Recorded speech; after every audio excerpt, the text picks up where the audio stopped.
मी नेहा शर्मा आणि तुम्ही पाहत आहात माधव न्यूज महाराष्ट्र। चला तर मग पाहूया आजच्या प्रमुख बातम्या। अध्यक्ष श्री बाजीरावजी धर्माधिकारी यांची काम करण्याची पद्धत तसेच त्यांच्या कामाप्रती असणारे समर्पण, परळीकरांच्या सुखदुःखातली त्यांची सहवेदना, परळीकरांसाठी असणारी त्यांची तळमळ, हे सर्व माझ्यापेक्षा जास्त तुम्हा सर्वांना ठाऊक आहे। याच परंपरेतून नव्या उत्साहाने आणि नव्या दृष्टिकोनाने आपल्या परळीकरांच्या विकासासाठी त्यांच्यासारखेच प्रामाणिकपणे काम करण्याची माझी इच्छा आहे आणि तो माझा निर्धारही आहे। म्हणून यासाठी मला तुमची सून म्हणून, तुमची लेक म्हणून, तुमची बहीण म्हणून तुमचे आशीर्वाद द्यावे एवढी प्रार्थना यावेळेस करते। विकासाची गती आणि परळीची प्रगती हा संकल्प घेऊन मी आलेले आहे, तेव्हा आज मी तुमचं प्रेम, तुमचा विश्वास आणि तुमचा आशीर्वाद मागत आहे। वैद्यनाथाच्या परळीचा आपण जपू या वारसा, वैद्यनाथाच्या परळीचा आपण जपू या वारसा, चौफेर आणि सर्वंकष विकासाचा घेऊन हाती वसा। नगराध्यक्ष म्हणून मला आणि आपल्या महायुतीच्या सर्व उमेदवारांना भरभरून मते देऊन मायबाप जनता नक्कीच विजयी करणार असा विश्वास मला वाटतो। येणाऱ्या 2 तारखेच्या निवडणुकीमध्ये आपण महायुतीच्या घड्याळ, कमळ आणि धनुष्यबाण या चिन्हांसमोरील बटन दाबून भरघोस मतांनी विजयी करावे व आपल्या सेवेची संधी द्यावी आणि आपले साहेब व ताईसाहेब या परळीसाठी रात्रंदिवस झटणाऱ्या दोन्ही नेतृत्वांचे हात अधिक बळकट करावेत एवढीच मी तमाम परळीकर चरणी प्रार्थना करते। मी उठणार नाही, मी मातणार नाही, मी उठणार नाही, मी मातणारही नाही आणि आपल्या परळीच्या सेवेचा घेतलेला वसा कधीही टाकणार नाही, एवढा एकच शब्द मी या क्षणी आपल्या सर्वांना देऊ इच्छिते। धन्यवाद। जय हिंद, जय महाराष्ट्र। धन्यवाद ताई। परळीच्या विकासाचे विजन सौभाग्यवती पद्मश्री बाजीराव धर्माधिकारी यांनी या ठिकाणी मांडलं। आपण सर्वजण मोठ्या संख्येने त्यांच्या मागे अधिक विक्रमी पदाधिकाऱ्यांनी त्या कशा पद्धतीने निवडून येतील त्यासाठी आपण सर्वांनी, सर्व कार्यकर्त्यांनी ताकदीने काम करायचं आहे। आता यानंतर प्रभू वैद्यनाथाची नगरी कायम समृद्ध आणि विकसित झाली पाहिजे अशी भूमिका असलेले आपल्या सर्वांचे लाडके नेते परळी विधानसभा मतदारसंघाचे आमदार माननीय श्री धनंजयजी मुंडे साहेब यांना मनोगत व्यक्त करण्यासाठी आमंत्रित करतो। जोरदार टाळीने आदरणीय साहेबांचे स्वागत करूया।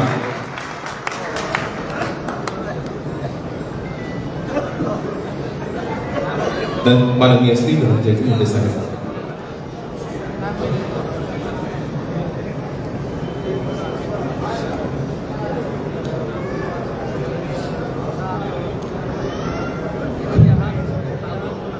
परळी नगर परिषदेच्या सार्वत्रिक निवडणुकीच्या निमित्तानं महायुतीच्या सर्व सहकार्याच्या या मेळाव्याला उपस्थित महाराष्ट्र राज्याच्या पर्यावरण आणि पशुसंवर्धन मंत्री माझ्या भगिनी पंकजाताई मुंडे,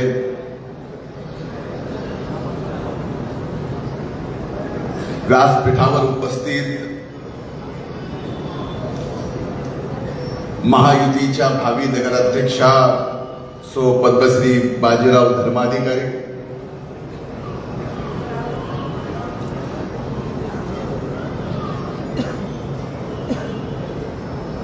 व्यासपीठावर उपस्थित आदरणीय जिगोल किशोरजी लोहिया, आदरणीय विकासरावजी डुबे, भारतीय जनता पार्टीच्या शहराच्या अध्यक्षा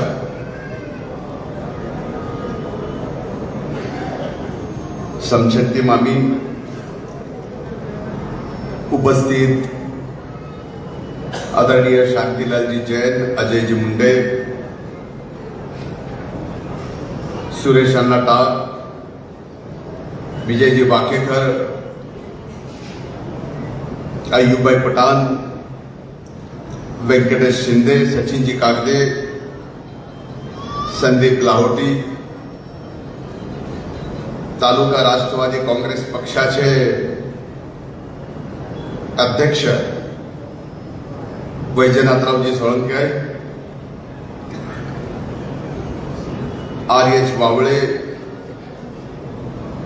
निळकंठ साठे, वैजनाथराव माने, इथं उपस्थित समोर बसलेले आदरणीय अरुणजी टाक, आदरणीय प्रकाश देवा जोशी,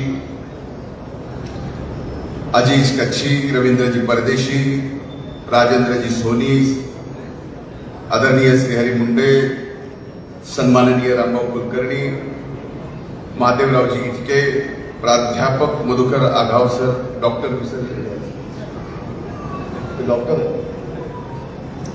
कसले मला एकट्याला विचारा म्हणून सांगतो, सन्माननीय शरद मुंडे, तुळशीरामजी पवार, PL कराड सर, समोर बसलेल्या अर्ध्या लोकांची मी नावं घेऊ शकतो.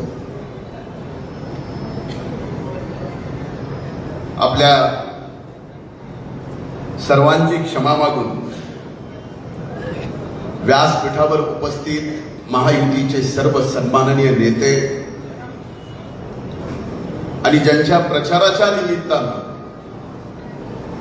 आपण या ठिकाणी कामाला लागलात, आजपासून अधिकचं काम करणार आहात, गतीनं काम करणार आहात. इथं उपस्थित माझ्या महायुतीच्या सहकारी भगिनी बंधूंनो आणि पत्रकार मित्रांनो,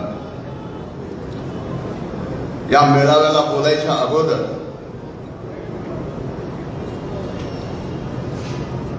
मला सांगितलं उमेदवारांचा परिचय करून द्या. महायुतीच्या आपल्या नगराध्यक्षाच्या उमेदवार आहेत, ज्या बाजीरावला त्यांनी पद्मश्री दिलाय, त्या सो पद्मश्री बाजीराव धर्माधिकारी. प्रभाग क्रमांक 1 मध्ये आपले उमेदवार आहेत सो वंदना अश्विन कुमार आघाव. प्रभाग क्रमांक 1 चे आपले उमेदवार आहेत दीपक प्रल्हाद मुंडे. प्रभाग क्रमांक 2 च्या उमेदवार आहेत कविता अनंत इंगळे. प्रभाग क्रमांक 2 चे उमेदवार आहेत अल्ताफ सरदार पठाण. प्रभाग क्रमांक 3 चे उमेदवार आहेत शेख अजीम मुजीब. प्रभाग क्रमांक 3 चे आपल्या उमेदवार आहेत शेख हुसेना अमीन. प्रभाग क्रमांक 4 च्या उमेदवार आहेत नितीन नामदेव रोडे. प्रभाग क्रमांक 4 च्या आपल्या उमेदवार आहेत शांताबाई मुंजाजी नाईकवाडे. प्रभाग क्रमांक 5 च्या उमेदवार आहेत जयश्री शंकरराव मोगरकर.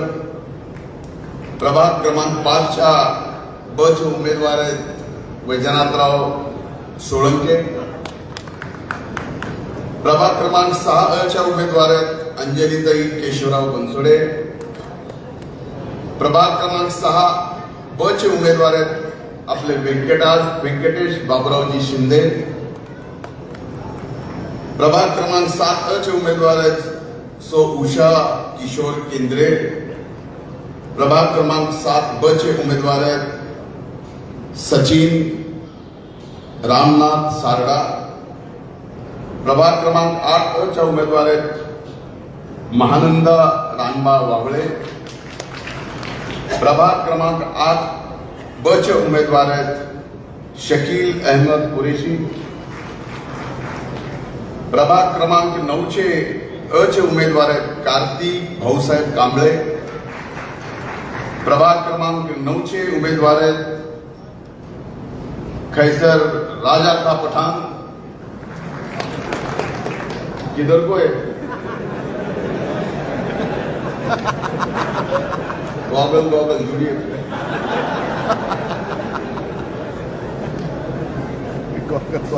प्रभाग क्रमांक 10 च्या उमेदवार आहेत सरोजा गौतम डावरे. प्रभाग क्रमांक 10 ब चे उमेदवार आहेत महेश गोविंद मुंडे. प्रभाग क्रमांक 10 अ च्या उमेदवार आहेत कुसुम अण्णासाहेब चाटे. प्रभाग क्रमांक 11 अ चे उमेदवार आहेत महादेव नागनाथ रोडे. महायुतीत पहिल्या बिनविरोध म्हणून निवडून आलेल्या आपल्या इथं उपस्थित 11 ब च्या उमेदवार जयश्री रवींद्र गित्ते. प्रभाग क्रमांक 12 अ च्या आपल्या उमेदवार आहेत प्राजक्ता भाऊसाहेब कराड. म्हणजे त्याला भावड्याशिवाय कोणी बोलतच नाही. प्रभाग क्रमांक 12 ब मध्ये उमेदवार आहेत योगेश विजयकुमारजी मेनकुदळे. प्रभाग क्रमांक 13 मध्ये रेश्मा केशवराव बळवंत ह्या बिनविरोध आपल्या निवडून आलेल्या आहेत. प्रभाग क्रमांक 13 अ मध्ये शिल्पाताई जयपाल लाहोटी. प्रभाग क्रमांक 14 मध्ये प्राध्यापक पवनकुमार महादेवरावजी मुंडे. प्रभाग क्रमांक 14 मध्ये डॉक्टर सो पूजा रितेश तोतला. प्रभाग क्रमांक 15 अ मध्ये प्रतीक्षा रणजित म्हणजे त्याला जया म्हणतो आपण जयराज देशमुख. प्रभाग क्रमांक 15 ब मध्ये आफरीन अनवर मिस्किन. प्रभाग क्रमांक 16 अ मध्ये सौ सारिका सुशील हरंगुळे.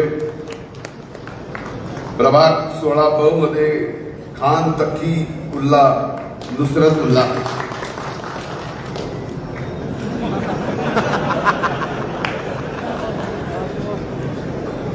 प्रभाग क्रमांक 17 अ मध्ये रुपालीताई रमेश पवार.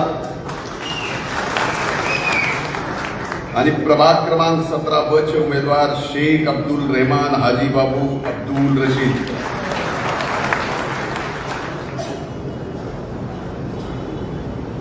हे सर्व महायुतीच्या उमेदवाराचा प्रचार परिचय आपल्याला मी करून दिला. तसा परिचय तुम्हाला होता. मेळावा प्रचाराच्या नारळ फोडायची सुरुवात त्यामध्ये मग उमेदवाराच्या परिचयाचा प्रपंच आलाच.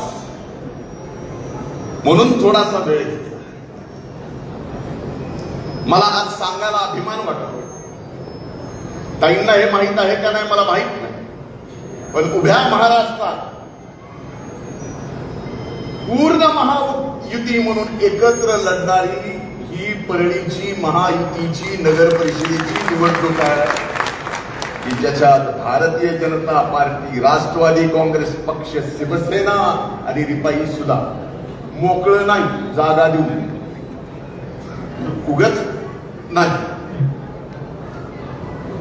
म्हणून ज्या वेळेस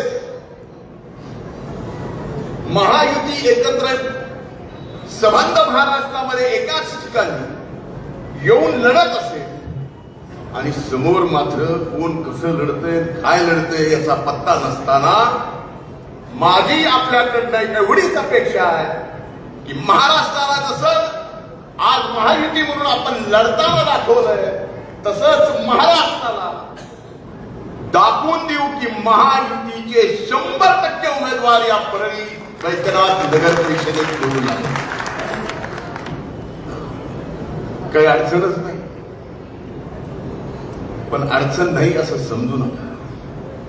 जेवढ्या निवडणुका वरून खाली खाली खाली जातात म्हणजे लोकसभा झाली की विधानसभा, विधानसभा झाली की नगरपालिका, तशा तशा निवडणुका अडचणीच्या होत्या. या वर्षी या निवडणुकात एवढ्या अडचणीच्या झाल्या. मी हात जोडून पहिल्यांदा ज्यांना मी उमेदवारी देऊ शकलो नाही ते कदाचित विजयी झाले असते, पण देऊ शकलो नाही त्याबद्दल मी हात जोडून या ठिकाणी सर्वांची दिलगिरी व्यक्त करतो. पण आपण नाराज होऊ नका, निराश होऊ नका. तुम्हाला सुद्धा तेवढंच सन्मानानं, तेवढंच आत्मीयतेनं आणि तेवढ्याच सन्मानाचं पद महायुती देईल हा शब्द मी या निमित्तानं आपल्या सर्वांना देतो. परळी नगर परिषदेची निवडणूक आता मी ताईंच्या घरी गेलो त्यावेळेस कॉफी घेत असताना मला असं काही दिसतच नाही. निवडणूक अशी वाटत नाही, पण वाटत दिसल्यावर कळतं काय चाललंय. माझी सर्व उमेदवारांना हात जोडून कळकळीची विनंती, ही निवडणूक महायुतीची, ही निवडणूक तुमची, ही निवडणूक माझी, ताईंची अतिशय प्रतिष्ठेची निवडणूक आहे. आमच्या प्रतिष्ठेच्या पेक्षाही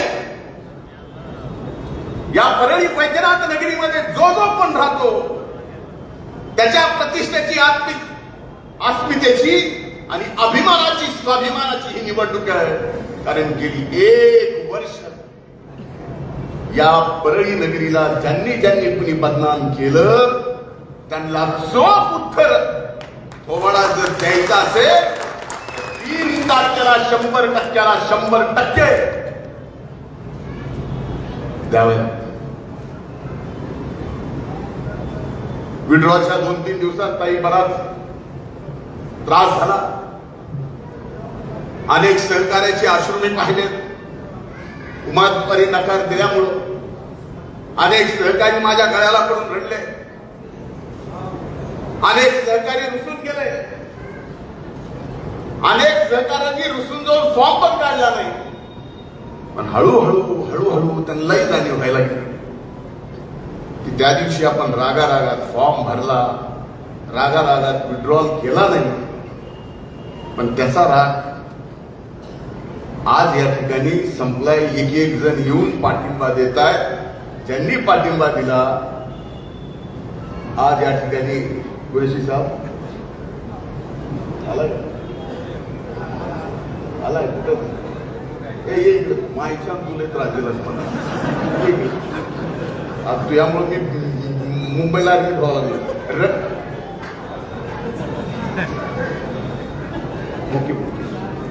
रवी मुळे यांच्या पत्नी प्रभाग क्रमांक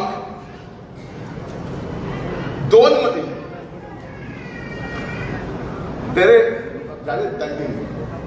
हे अपक्ष म्हणून उभे होते. त्यांनी आज या ठिकाणी पाठिंबा दिला. रवी, एवढ्या लोकांना सांगतोय तुझा सुद्धा अतिशय चांगला सन्मान ठेवला जाईल. तू माझ्या काळजात उगाच 8 दिवस काळीच तोडलंच काही कारण नसतं.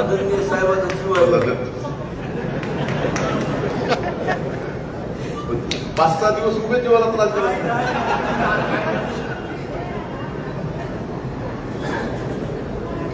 त्या अनेक सहकार्यांना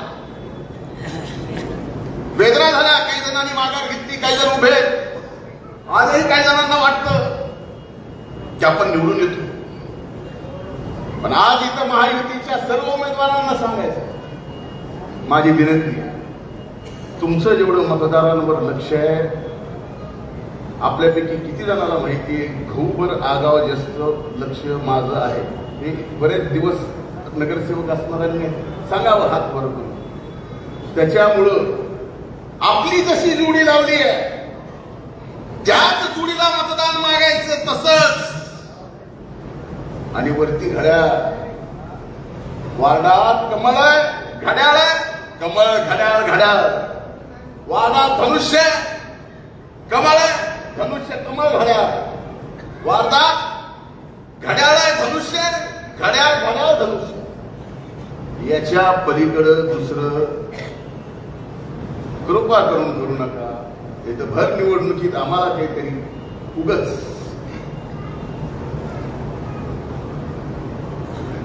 कशाची वेळ येते. आता व्यंकटेश ते विधानाला बडतर्फ केलं, पण व्यंकटेशजी दुसऱ्याला सुद्धा तुम्हाला बडतर्फ करावं लागेल. एकदा महायुतीत आपण सगळे बसतो. बैमानी गद्दारी ते तुम्ही काय करायचंय तुमच्या वरिष्ठ नेत्यांना जे बोलायचं ते बोला. त्याचा नंतर काय सन्मान करायचा ते आपण करू, काय पद द्यायचं ते देऊ. पण निवडणुकीत दोस्तीमध्ये कुस्ती नाही, बिलकुल नाही.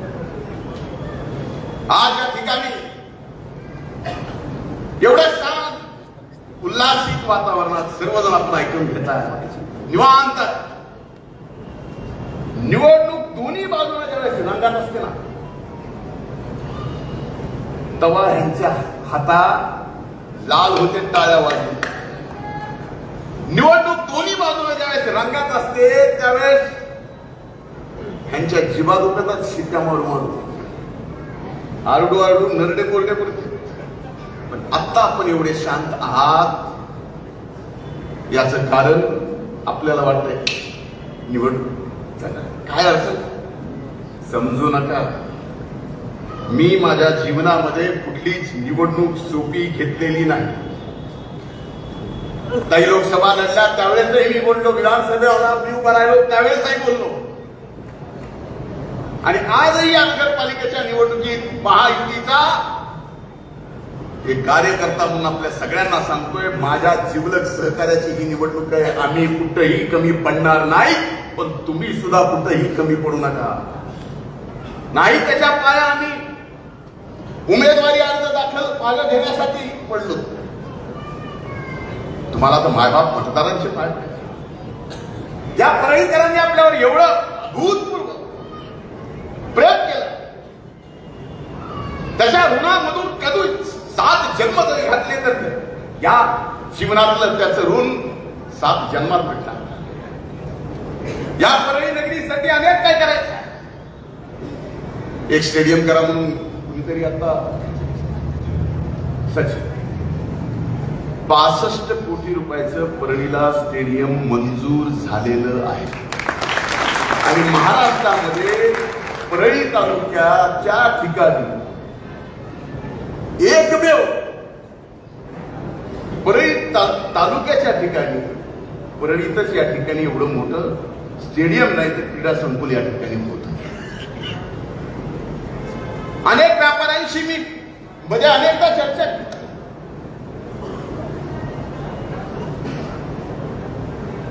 पूर्वी जसा व्यापार होता मागच्या वर्षी तसा यावर्षी नाही असं काही जणांचं म्हणणं.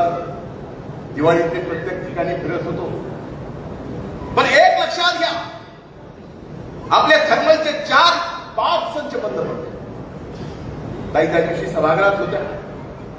माझा याच परळीच्या थर्मल पॉवर स्टेशन 9 संच मंजूर करण्याच्या संदर्भात मी प्रश्न उपस्थित केला होता. माननीय मुख्यमंत्र्यांनी उत्तर दिलं की 9 संच मिळवून द्यायचा प्रयत्न तर करूच, पण ते जर नाही झालं तर 350 मेगावॉटचा सोलारचा प्रकल्प आपल्या या थर्मलच्या जागेमध्ये देण्याचं सभागृहात त्यांनी मान्य केलं. परळीची नगरपालिका मधल्या काळात प्रशासकांनी चालवली, पण आजपर्यंत बघा परळीच्या नगरपालिकेने कधीच कुठल्याही अनेक व्यापारी सांगू शकतो जे टॅक्स देते. परळी नगरपालिकेने मागच्या 10 वर्षात कुठलाही 1 रुपयाचा टॅक्स ना पाण्याचा ना कशाचा वाढवला. एक प्रसंग असा आला त्यावेळेस आपण एकत्र करून टाकतो. केशवराव माळी साहेब आले. सुप्रीम कोर्टाने 9 कोटी रुपयाची ऑर्डर दिली. 9 कोटी रुपये त्यांना द्या, त्याच्याशिवाय तुमचे खाते बंद 1 वर्ष राहिले. नगरपालिका चालली. काय गोष्टी कमी जास्त आहेत त्याची सुधारणा करणं. आज परळीची प्रगती तुम्हाला पुढच्या वर्षी दिसेल, ज्या दिवशी ऍग्रिकल्चर कॉलेजचं काम पूर्ण होऊन तिथं ऍडमिशन होतील, ज्या दिवशी पशुसंवर्धनचं कॉलेज 450 कोटी रुपयाचं 225 कोटी रुपयाचं कॉलेज ऍग्रिकल्चरचं. ही गुंतवणूक आहे. इथं येणारे विद्यार्थी त्यांचं परळी शहरातलं फिरणं, त्या फिरण्यातून व्यापार होणं आणि त्या व्यापारात उठाव निर्माण होणं, हाही त्याच्या पाठीमागचा उद्देश आहे. म्हणून परळी नगरीमध्ये आज आपण पाहतोय तीर्थक्षेत्र विकास आराखडा सुरुवात ताईंनी केली. नंतर मी काही पैसे वाढवले, आता आणखीन पैसे वाढवले. हे तीर्थक्षेत्राचं काम 1 वर्षात, कारण सगळं दगडाचं काम 1 वर्षाच्या आत संपून याच वर्षाच्या शेवटपर्यंत ताई आपल्या दोघाला प्रयत्न करायचा आहे की आपल्या या द्वादश पंचम वैद्यनाथ प्रभू ला प्रसाद योजनेमध्ये केंद्राच्या घालायचा आहे. एकदा का ते गेलं की जसं आज उज्जैन झालंय, आपलं अनेकदा जाणं होतं ताई, ते पाहिलं या सर्व गोष्टी. म्हणून माझी आपल्याला विनंती आहे की आजपर्यंत परळीच्या विकासाला आम्ही कुणी कधी कमी पडलो नाही. या परळीच्या विकासाच्या संबंधातलं आमचं एक विजन आहे. आता समोरच्यांचं विजन काय असेल, समोरच्याच्या नगराध्यक्षाच्या उमेदवाराचं विजन काय असेल, कमाल आहे. मग विधानसभेला सोबत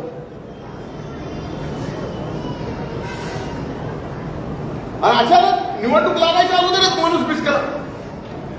बरं बिस्कला तर बिस्कला, तू तरी घेऊनच आला. मला काय त्यांच्यावर बोलायचं नाही, पण असं माझ्या जीवनात अनेक जणांनी गेले 1 वर्षभर मी हे सहन करतोय. मी काय सहन केलंय फक्त मला एकट्याला माहिती आतून. पण जीवनात एवढे छातीवर वार माझ्या झाले ते 1 वर्षात झाले. एवढे वार होऊनही मी थोडाही डगमगलो नाही, कारण सर्व शक्ती तुमची माझ्या पाठीमागे होती. ज्यांनी माझी मदत घेऊन आज दगाफटका केला असेल त्यांना एवढंच सांगणं आहे, करी किसने मदत भूले हुए हैं, करी किसने मेहनत भूले हुए हैं, करी किसने मदद भूले हुए हैं, समंदर का वो हद भूले हुए हैं. उन्हें औकात में लाना पड़ेगा, उन्हें औकात में लाना पड़ेगा. कई तालाब अपनी हद भूले हुए हैं.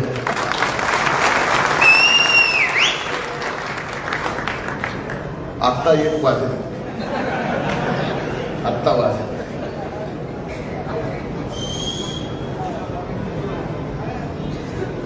परळीत यायचं उठसूट कसं यावं करायचं का, या गोष्टीचा तुम्हाला वेदना नाही झाला? हो मला माहिती. परळीत काय, परळीत असं, परळीत तसं, परळीत हे, परळीत ते. माझं नात्याचं शेत तर स्मशान घाटाचं म्हणते. होता म्हणले एकदा बघा, अरे काय किती सहन करायचं.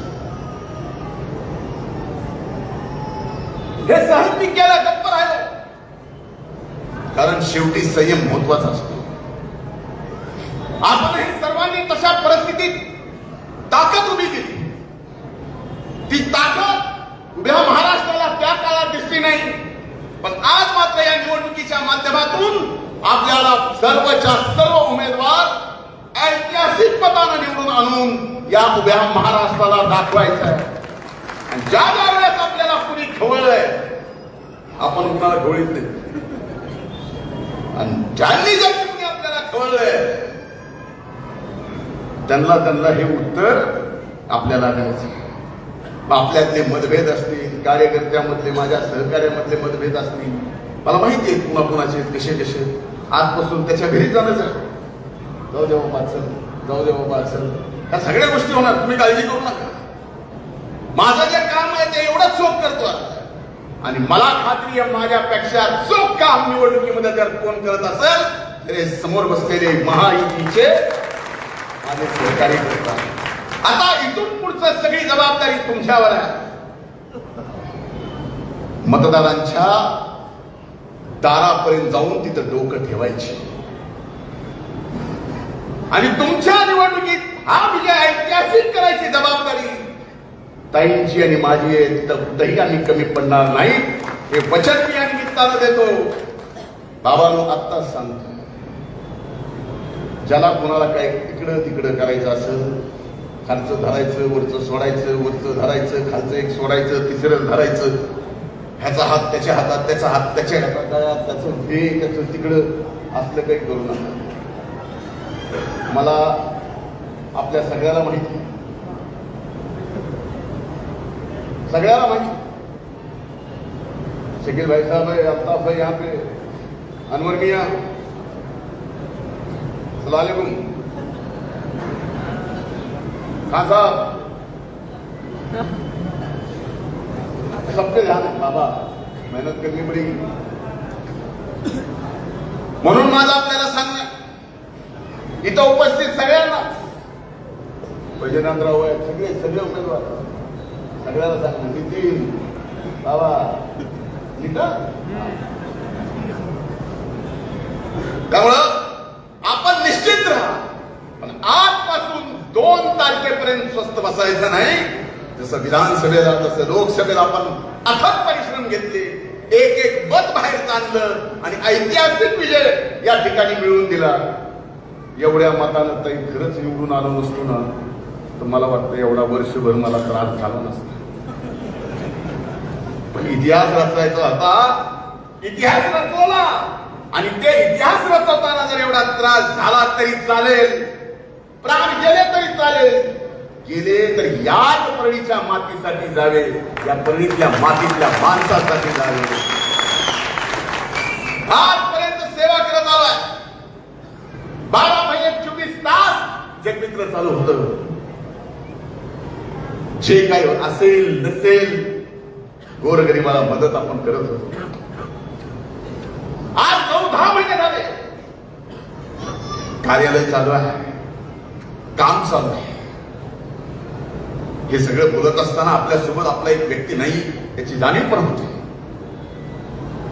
माझ्यासारख्या एक कार्यकर्ता म्हणून, सहकार्याला सहकार्य समजतो म्हणून मला सुद्धा याची कुठेतरी आजच्या कार्यक्रमात जाणीव करून द्यावी. काय चुकलं काय नाही ते बघेल न्यायालय, ती जाणीव नक्कीच. म्हणून आज या 8-9 महिन्यात जरी कुठं आम्ही कमी पडलो असेल, तर येणाऱ्या 4 वर्षात ती कमी पूर्ण भरून काढायची जबाबदारी या ठिकाणी आम्ही दोघेही घेतो. पुन्हा एकदा आपल्याकडनं पूर्ण ताकदीने लढण्याची अपेक्षा ठेवून इथंच थांबतो. खूप खूप धन्यवाद. जय हिंद, जय महाराष्ट्र, जय महाराष्ट्र. धन्यवाद साहेब.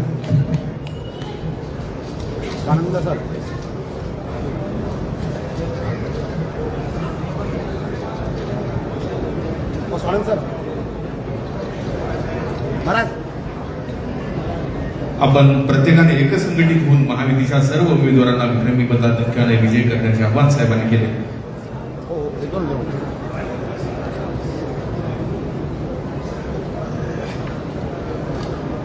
विजय श्रीराम गुंदिले यांनी 4B मध्ये, वार्ड क्रमांक 4B मध्ये जाहीर पाठिंबा दिलेला आहे. त्यांचं स्वागत या ठिकाणी करण्यात येत आहे. एकदा जोरदार टाळ्या वाजवून त्यांचा पाठिंब्याचा आपण स्वीकार करूया आणि त्यांना विनंती कृपया समोर यावं.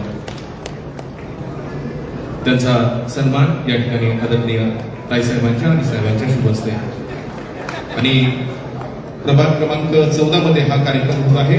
येथील उमेदवार श्री पवन मुंडेसर आणि सौभाग्यवती डॉक्टर पूजा प्रितेश तोदला या आदरणीय ताईसाहेबांचा आणि साहेबांचा सन्मान करणार आहेत. त्यामुळे पवन सर आणि सौभाग्यवती डॉक्टर पूजा प्रितेश तोदला यांना विनंती कृपया आपण समोर यावा. हा कार्यक्रम ज्या वार्डामध्ये होतो आहे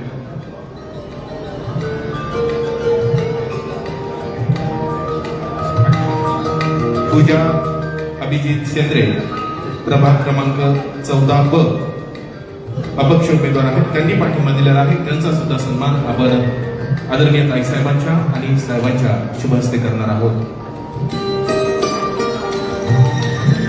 प्रभू वैद्यनाथाची परळी नगरी ही नगरी कायमच विकसित समृद्ध व्हावी म्हणून आदरणीय ताईसाहेब आणि आदरणीय साहेब सातत्याने प्रयत्नशील असतात. आणि आता आपण इथे पूजा अभिजित शेंद्रे, प्रभाग क्रमांक 14B च्या अपक्ष उमेदवार यांचा सन्मान आदरणीय ताईसाहेबांच्या शुभ हस्ते त्यांनी जाहीर पाठिंबा दिलेला आहे.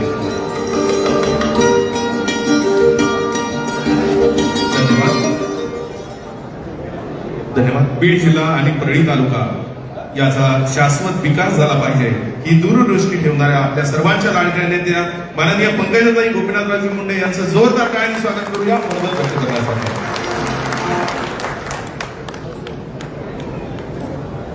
आज परळी नगर परिषदच्या निवडणुकीच्या निमित्ताने कार्यकर्त्यांचा आपण हा मेळावा आयोजित केलेला आहे. यामध्ये महायुती म्हणजेच भारतीय जनता पार्टी, राष्ट्रवादी काँग्रेस, शिवसेना, रिपाई आणि या सर्व लोकांनी मिळून एकजूट करून ही निवडणूक लढत आहेत. आणि आपल्या सर्वांचे लाडके नेते धनंजयजी मुंडे यांनी सांगितलं की महाराष्ट्रामध्ये कुठेच अशी संपूर्ण युती झालेली नाही, अशी परळी वैजनाथ इथे वैजनाथाच्या आशीर्वादाने झालेली आहे. या संयुक्त प्रचार सभेला मंचावर उपस्थित आपल्या सर्वांचे लाडके नेते, माझे मोठे भाऊ आणि या परळीमधील या निवडणुकीच्या प्रचाराची धुरा ज्यांनी स्वतःच्या खांद्यावर घेतली आहे ते धनंजय मुंडे, आमच्या मंचावर उपस्थित आमच्या शहराच्या अध्यक्षा उमाताई समशेट्टी, राष्ट्रवादीचे शहराचे अध्यक्ष भैया धर्माधिकारी, मंचावर उपस्थित शिवसेनेचे प्रमुख व्यंकटेश शिंदे, रिपाईचे प्रमुख सचिन कागदे, आमचे ज्येष्ठ सर्व मार्गदर्शक म्हणजे जुगल किशोरजी लोहिया, विकासरावजी डुबे, मंचावर उपस्थित आता बिनविरोध ज्यांची निवड झाली त्या जयश्री मुंडे, शांतीलालजी जैन आमचे मोठे बंधू, इथे मंचावर उपस्थित सुरेश टाक, विजयजी वाकेकर आमच्या बँकेचे डिरेक्टर, वैजनाथराव सोळंके, निळकंठ साठे, संदीप लाहोटी, विनोद जगतकर, शेख तय्यब, इथे उपस्थित सर्व मान्यवर आणि सर्वात महत्वाच्या मंचावर ज्यांची उपस्थिती आहे त्या आपल्या नगराध्यक्ष पदाच्या उमेदवार पद्मश्री धर्माधिकारी आणि सर्व नगरपालिकेला उभे असलेले शिवसेनेचं कमळाचं आणि घड्याळाचं चिन्ह घेऊन उभे असलेले सर्व माझे उमेदवार. सर्वप्रथम मी पद्मश्री बाजीराव धर्माधिकारी यांना ऍडव्हान्स मध्येच आज शुभेच्छा देते की पूर्ण विश्वास आहे की या परळीच्या नगराध्यक्षा म्हणून त्या लवकरच आपल्या कामाची जबाबदारी स्वीकारतील. मला धनंजय मुंडे त्यांच्या भाषणात म्हणाले त्याचप्रमाणे मला असं वाटलं की भैया म्हणजे बाजीराव धर्माधिकारी यांचं लहानपणापासून स्वप्न असेल की आपण असं काम करावं की आपल्याला पद्मश्री मिळावी आणि त्यांना पद्मश्री त्या रूपाने का होईना हे मिळालेली आहे. आणि त्यामुळे मला वाटतं हे खूप चांगला योग आहे, सुवर्ण योग आहे. तशीच परळीच्या भविष्यामधल्या पूर्ण टीमनी चांगलं काम केल्याबद्दल तुम्हाला खरंच पद्मश्री प्राप्त व्हावी असं काम तुमच्याकडून व्हावं हेही मी या निमित्ताने आपल्या सर्वांना शुभेच्छा देते. अनेक वर्षांनी हा योग आला.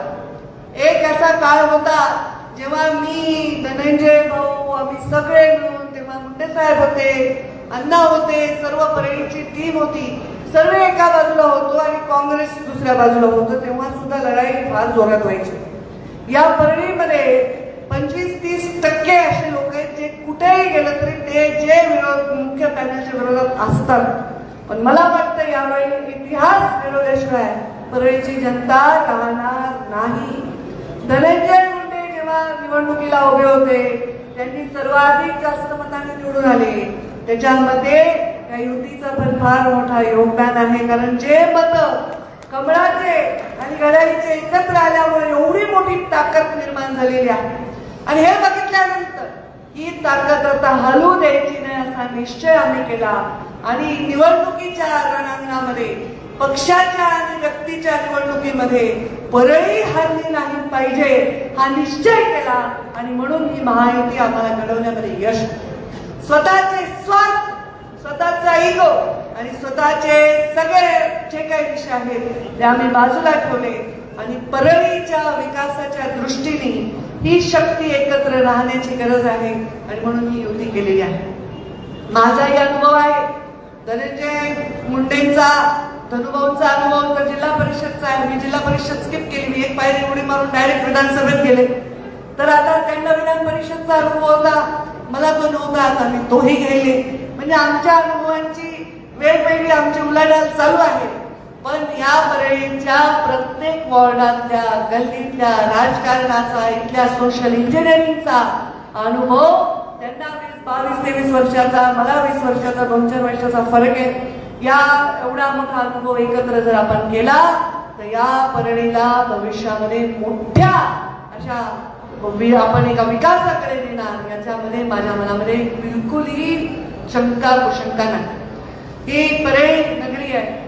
मुंडे साहेबांचं नाव या परळीपासून आपण वेगळं करू शकणार नाही. या परळीमध्ये मुंडे साहेबांनी जसं इथे जन्म घेतला आणि इथेच शेवटचा श्वास घेईपर्यंत काम केलं, तसंच या परळीच्या विकासाच्या साठी सर्वतोपरी त्याच्या विकासाच्या पाठीमागे उभे राहायची माझी भूमिका.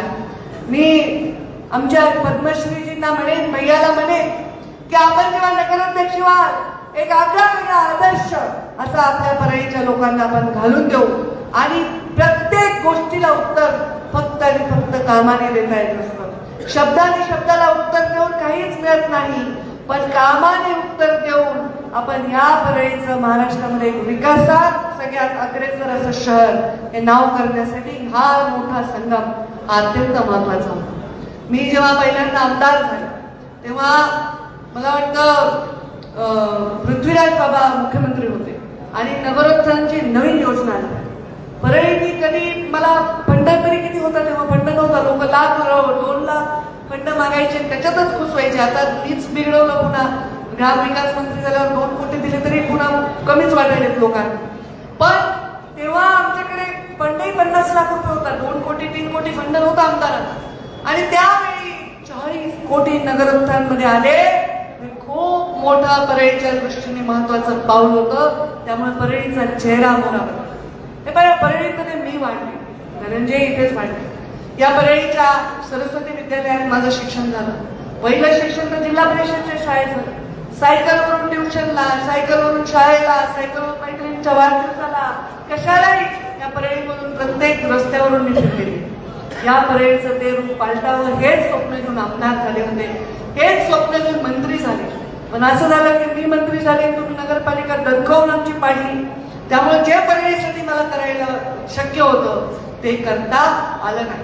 म्हणून हा विषय आम्ही आता बाजूला केलाय की आपण जर एकत्र निवडणूक लढलो तर विकास जिंकेल ही भावना आमच्या मनामध्ये आहे आणि तो विकास जिंकवण्यासाठी आम्ही एकत्र केला. आता त्यांच्या काही खास गोष्टी आहेत, आमच्या काही खास गोष्टी आहेत. या 2 खास गोष्टी एकत्र झाल्यानंतर किती परळीच्या दृष्टीने खास असे निर्णय होतील याचा आपण कल्पनाही करू शकत नाही.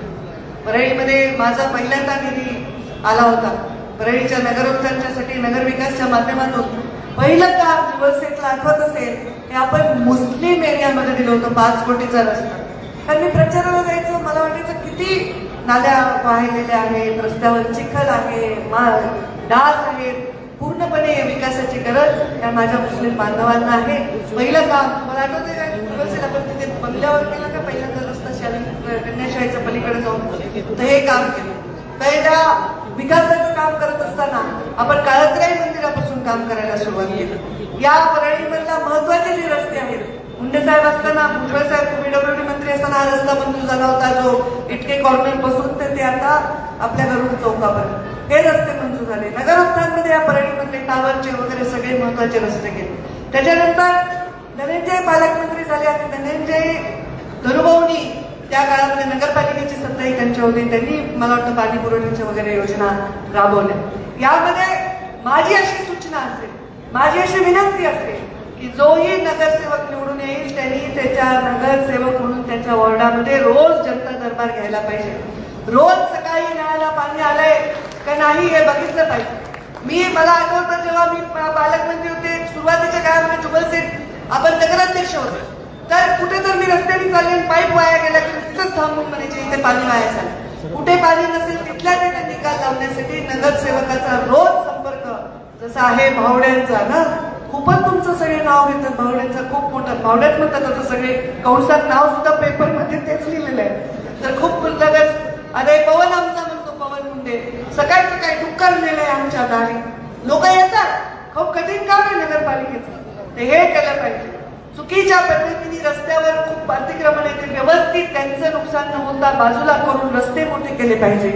परळीमध्ये पाणी पुरवठ्याच्या योजनांमध्ये काही त्रुटी राहिल्या असतील त्या त्रुटी पूर्ण केल्या पाहिजे. जे रस्ते लेवल झाले, समजा फुटपाथ वर झाले, रस्ता खाली झाले, म्हणजे उद्या भरपूर पाऊस पडला तर ते अडचण नाही झाली पाहिजे, हे आपण दुरुस्त केलं पाहिजे. आणि सगळ्यात गरीब वस्ती या चकाचक आधी केल्या पाहिजे. गरिबांची सेवा करण्यासारखं मोठं पुण्य कुठलंही नाही. आणि गरिबाला कुठलीही जात नसते, गरिबाला कुठलाही रंग नसतो.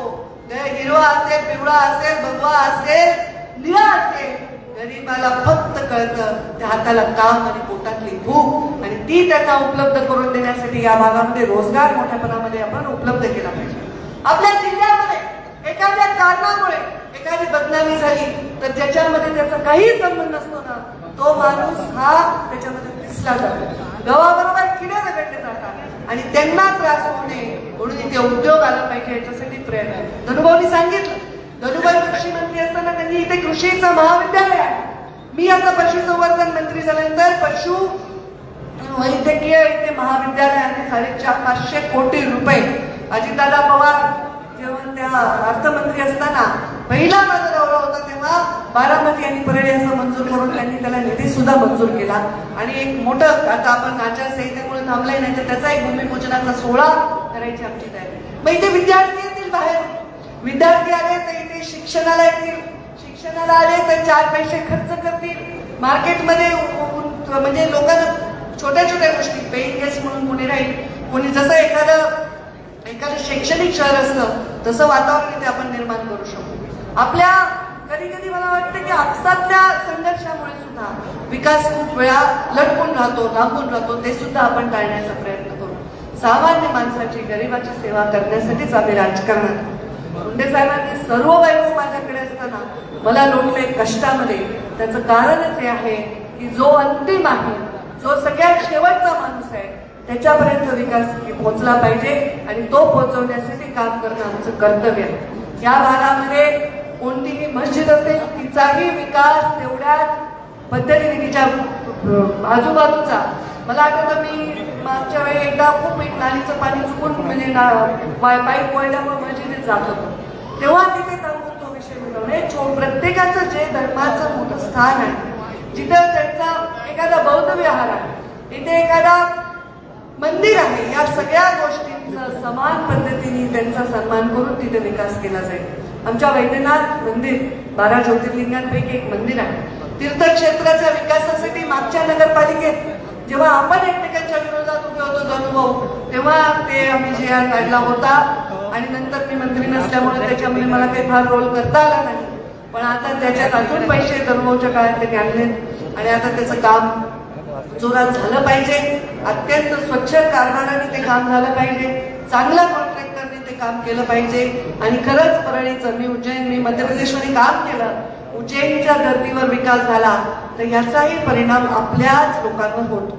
आता वैद्यनाथ कारखान्याला अनेक अडचणीला आम्ही सामोरं गेलो. कारखाना बंद राहिला तर मार्केट थंड पडत होतं. मार्केटमध्ये म्हणजे आमचे विजय वाकेकर सांगतात एक शब्द आहे, काय मार्केटमध्ये पैसे, काय शब्द आहे तुमचा मराठ्यांचा, उलाढाला नाही, काही वेगळा शब्द वापर, काय रोटेशन. मार्केटमध्ये रोटेशन कमी होतं. पण आता दुर्दैवाने माझ्या हातात राहून कारखाना चालू झालाय आणि या बीड जिल्ह्यामध्ये कोणीही भाव देईल त्याच्यापेक्षा जास्त भाव द्यायचा आम्ही निर्णय घेतलाय. आणि त्यामुळे पैसा तो तुमच्याच खिशात येणार आहे. त्या शेतकऱ्याकडे पैसा आला तर तो कुठे येईल? परळीच्या बाजारपेठेत येईल, कपडे खरेदी करेल, बस्ता आणेल, धान्य घेईल, हॉटेलमध्ये जाईल, लेकराला काही देईल, हा सगळा पैसा या मार्केटमध्ये येणार. बस झाला, नुकसान आता परळीचं कधीही होणार नाही. परळीचा आता फक्त आणि फक्त नफा होईल आणि फक्त परळीचा विकास होईल. असंच काम करण्यासाठी ही युती झालेली आहे. या महायुतीमध्ये जसं धनुभाऊनी पण सांगितलं, या महायुतीमध्ये तुम्ही चिन्ह, तुम्हाला ज्या चिन्हांची सवय तेच दाबा झाली. आता तुम्हाला सवय एक तर घड्याळ, कमळ, आणि आमची शिवसेनेची युती तर याजन्म म्हणजे धनुष्यबाण ही युती तर जुनीच आहे. आता आमची तिघांची झाली, पुन्हा रिपाई आमच्या बरोबर गेले 10 वर्ष झाले सदैव परळीमध्ये युतीमध्ये आहे. आणि हे सगळे चिन्ह तर त्यांनी मला वाटतं एका ठिकाणी घड्याळ दोन्ही ठिकाणी घेतलेलं आहे. त्यामुळे घड्याळ आणि कोणतं चिन्ह, ये कमल वालों को घड़ी दबाना आसान है, देखो क्या घुमाएंगे, दबाएंगे कमल, घड़ी कमल और बाण, ये सब में एक ही चेहरा देखो, परली के विकास का चेहरा देखो आणि हा विकास होईल. आणि ज्यांनी ज्यांनी फॉर्म वापस घेतले मी त्यांचं अभिनंदन करते, त्यांनी आम्हाला समर्थन दिलं त्यांचं अभिनंदन करते, त्यांचे हात जोडून आभार मानते. कारण काही लोकांना उमेदवार उमदा असून सुद्धा आम्हाला देता आलं नाही. खूप वाईट वाटलं की याला नाही द्यायचं त्याला द्यायचं, पण जे काही आमचे गणित आम्हाला बसवता आले ते आम्ही बसवलेले आहेत. त्यामुळे काही लोकांना नाही संधी मिळाली त्यांना पुढच्या निवडणुकांमध्ये वेगवेगळ्या ठिकाणी आम्ही नक्कीच संधी देऊ. आणि एवढं मात्र मी माझ्या वतीने सांगेन, गणूभाऊ पण सहमत होती की विकास करताना ज्यांनी आता माघार घेतली त्यांच्या गल्लीतल्या विकासाला पहिलं प्राधान्य देऊ, म्हणजे त्यांच्या सुद्धा पाठीवर एक शाबासकीची थाप आपण दिल्यासारखी होईल. एवढे या निमित्ताने सांगते. फार भाषण मी करणार नाही. गणूभाऊंनी अत्यंत विस्तृत मार्गदर्शन केलंय. 6 निवडणुका बीड जिल्ह्यातल्या लागलेल्या आहेत. मला माजलगावच्या सभेला जायचं आहे आणि पूर्ण जिल्ह्यामध्ये फक्त इथेच युती आहे, तिथं आम्हाला एकमेकांच्या विरुद्ध भांडायचं आहे. त्याच्यामुळे तिकडे मला जाऊन आज कार्यक्रम आहे. तर आपण सर्वजण हात जोडून विनंती करते ही आमची युती यशस्वी करा, ही महायुती यशस्वी करा आणि परळीच्या विकासामध्ये पहिल्यांदा असं होईल की आम्ही दोघं मिळून लक्ष घालू. तर धनंजय मुंडेंचे प्लस पॉईंट असतील, काय माझे मायनस असतील तर ते कव्हर करतील, त्यांचे मायनस पॉईंट असतील तर मी म्हणेल हे राहू द्या ते करा. तर एकमेकांना आमचा धाक लावून आम्ही तुमच्यासाठी चांगलं काम नक्कीच या निमित्ताने करू असं या निमित्ताने सांगते आणि माझ्या वाणीला मी विराम देते. धन्यवाद. जय हिंद, जय महाराष्ट्र. धन्यवाद. आपल्याला विनंती 2 मिनिटं बसा, आपल्याला काही सूचना आहे. आदरणीय ताईसाहेबांनी महायुतीच्या सर्व उमेदवारांना प्रचंड मताने विजय करा ही सूचना आणि असं नक्कीच या निमित्ताने करू असं या निमित्ताने सांगते आणि माझ्या वाणीला मी विराम देते. धन्यवाद. जय हिंद, जय महाराष्ट्र. धन्यवाद. आपल्याला विनंती 2 मिनिटं बसा, आपल्याला काही सूचना आहे. आदरणीय ताईसाहेबांनी महायुतीच्या सर्व उमेदवारांना प्रचंड मताने विजय करा ही सूचना आणि असं नक्कीच या निमित्ताने करू असं या निमित्ताने सांगते आणि माझ्या वाणीला मी विराम देते. धन्यवाद. जय हिंद, जय महाराष्ट्र. धन्यवाद. आपल्याला विनंती 2 मिनिटं बसा, आपल्याला काही सूचना आहे. आदरणीय ताईसाहेबांनी महायुतीच्या सर्व उमेदवारांना प्रचंड मताने विजय करा ही सूचना आणि असं नक्कीच या निमित्ताने करू असं या निमित्ताने सांगते आणि माझ्या वाणीला मी विराम देते. धन्यवाद. जय हिंद, जय महाराष्ट्र. धन्यवाद. आपल्याला विनंती 2 मिनिटं बसा, आपल्याला काही सूचना आहे. आदरणीय ताईसाहेबांनी महायुतीच्या सर्व उमेदवारांना प्रचंड मताने विजय करा ही सूचना आणि असं नक्कीच या निमित्ताने करू असं या निमित्ताने सांगते आणि माझ्या वाणीला मी विराम देते. धन्यवाद. जय हिंद, जय महाराष्ट्र. धन्यवाद. आपल्याला विनंती 2 मिनिटं बसा, आपल्याला काही सूचना आहे. आदरणीय ताईसाहेबांनी महायुतीच्या सर्व उमेदवारांना प्रचंड मताने विजय करा ही सूचना आणि असं इतकंच. अशा आणखी महत्त्वाच्या बातम्या पाहण्यासाठी आमच्यासोबत जोडलेले रहा. आमचा व्हिडिओ लाईक, शेअर आणि चॅनल सबस्क्राईब करायला विसरू नका. धन्यवाद.